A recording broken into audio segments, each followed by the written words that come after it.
ఛత్రపతి క్యారెక్టర్ని ఊహించుకున్నప్పుడు ముందు ప్రభాస్ని ఊహించుకుని ఛత్రపతి గారిని ఆ క్యారెక్టర్ని కన్సీవ్ చేసుకున్నారా? ఛత్రపతి అనుకున్నాక ప్రభాస్ మీ కళ్ళలో మెదిలారు? ప్రాజెక్ట్ స్టార్ట్ అయింది ప్రభాస్ హీరోగా, ఛత్రపతి పుట్టడం ప్రభాస్ తర్వాత అండి.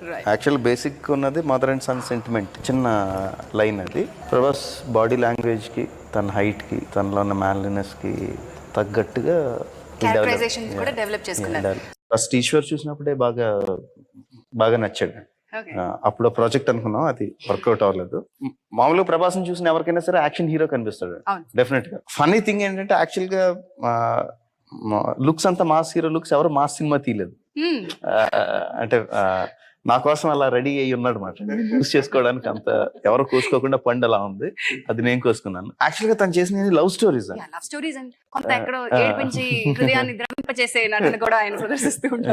నాకు మెయిన్ గా ఏంటంటే అడవి రాముడు చూసినప్పుడు, అడవి రాముడులో ఒక చిన్న సీన్ ఉంటుంది, ఆర్తి అగర్వాల్ ని నువ్వు ఇచ్చిన గిఫ్ట్ నా జీవితాంతం నేను గుర్తు పెట్టుకుంటాను అని చెప్పి నాకు చాలా బాగా నచ్చేసింది. So maybe that was in the back of my mind అనుకున్నప్పుడు, స్టోరీ డెవలప్ చేసుకున్నప్పుడు.